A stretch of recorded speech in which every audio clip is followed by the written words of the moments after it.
Halo guys, para Satria Nusa Bangsa, Ian di sini.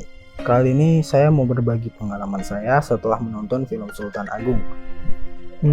Sebenarnya udah lama sih, tapi belakangan coba nonton lagi dan ternyata ada beberapa detail yang menarik perhatian saya. Buat yang belum tahu film ini itu gimana, saya saranin kalian itu nonton dulu.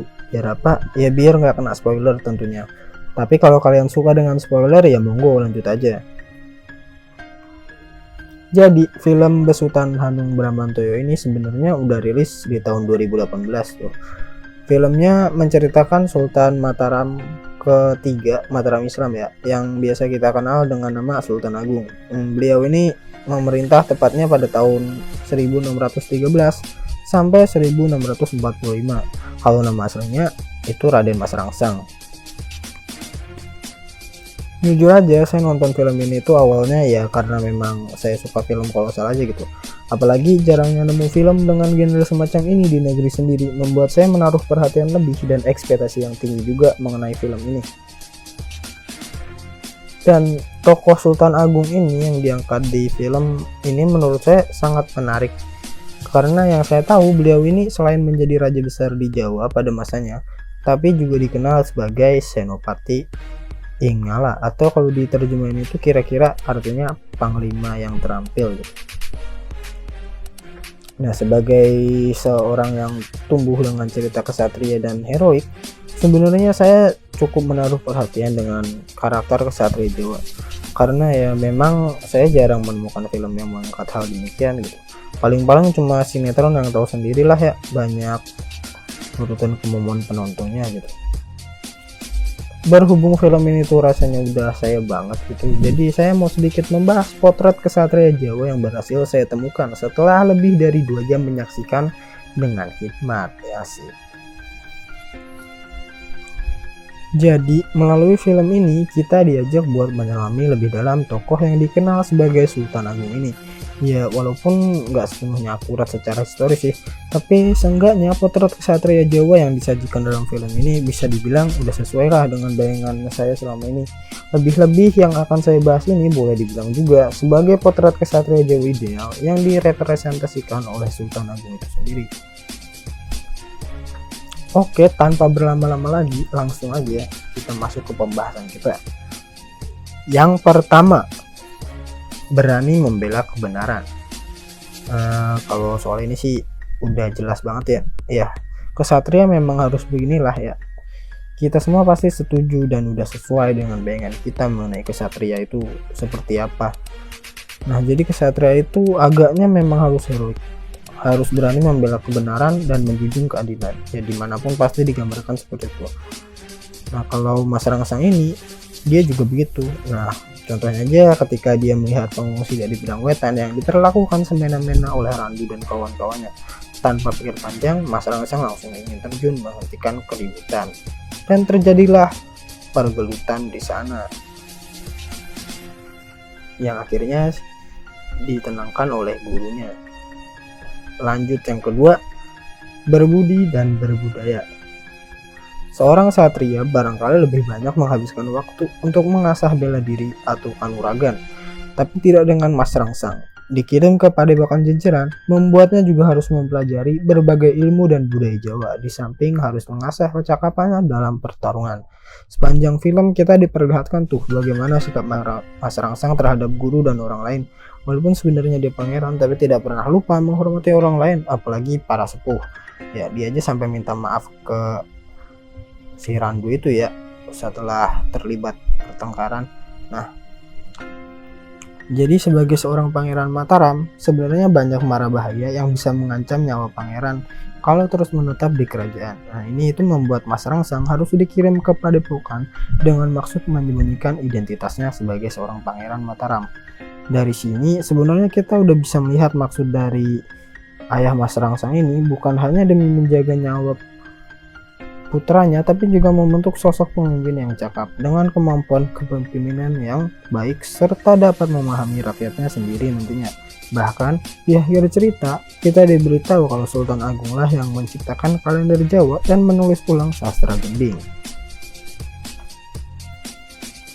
Lanjut yang ketiga, altruistis atau mendahulukan kepentingan orang lain. Nah, di sini itu maksudnya adalah rakyatnya ya.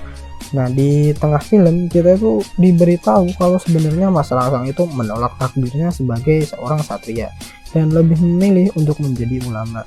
Ya, barangkali banyak faktor sebenarnya yang menyebabkan Mas Rangsang berpikir seperti ini. Dan kalau dipikir-pikir juga, keraguan Mas Rangsang ini ya masuk akal aja gitu. Karena yang kita tahu dia dari kecil tumbuh besar di Padepokan. Tentunya kehidupan sebagai seorang ulama itu lebih melekat dengan dirinya. Istilahnya sudah terlanjur hidup sebagai santri, ya kenapa harus jadi yang lain gitu kan.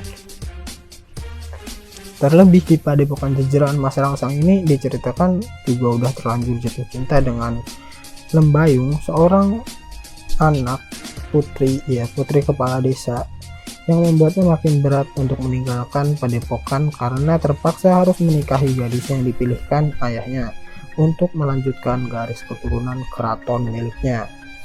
Ya, walaupun bagian ini sebenarnya udah bercampur dengan bumbu fiksi, tapi seenggaknya kita yang menonton bisa tetap melihat bagaimana seorang satria itu harus siap dan rela berkorban untuk mengorbankan impian pribadinya demi kepentingan orang banyak. Dan nyatanya memang begitulah beban yang harus dipikul oleh seorang satria.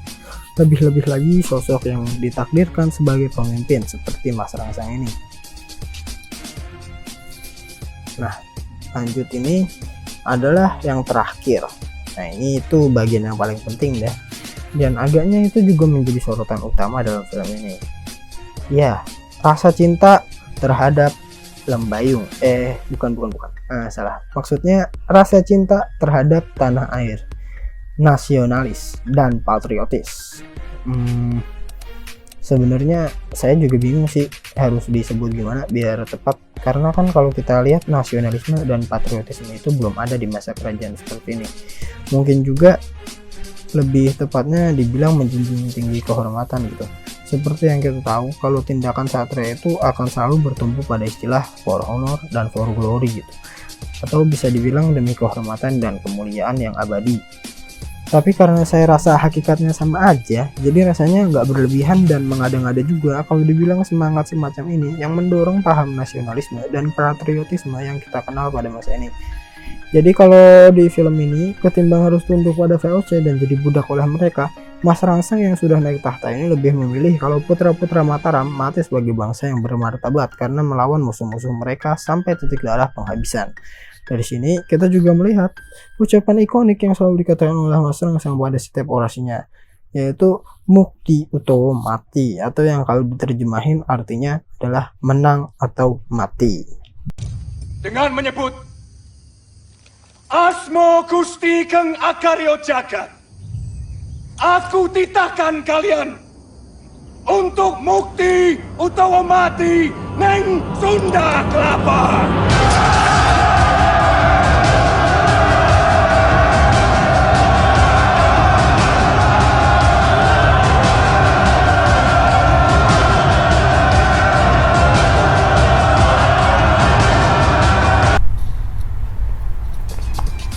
Gak hanya itu guys, bahkan untuk mengukuhkan tekadnya pada segenap rakyat Mataram, Sultan Agung itu sampai rela mengeksekusi mati satria yang gagal dalam perang di Batavia dan lari dari pertempuran. Kebayang gak tuh seberapa kesatrianya Sultan Agung ini? Nah, tadi itu yang bisa saya temukan dalam film Sultan Agung ini mengenai potret kesatria ideal yang direpresentasikan oleh Sultan Agung sendiri.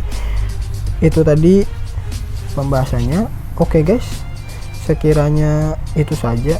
Tentunya ini adalah interpretasi subjektif ya dari hasil pengamatan yang saya lakukan. So, segala hal kekurangan dan hal-hal yang menurut kalian kurang tepat, maka boleh jadi bahan diskusi yang sehat di sini. Kalau kalian suka atau nggak suka dengan pembahasan kali ini, silahkan komen dengan cara yang sopan, karena kesopanan sejatinya adalah bagian dari budaya kita semua. Cukup segitu kali ini. Jangan lupa untuk menikmati hari kalian sebelum kena mental menyerang, dan tetaplah menjadi satria yang baik di luar sana. Ian di sini. See you next time.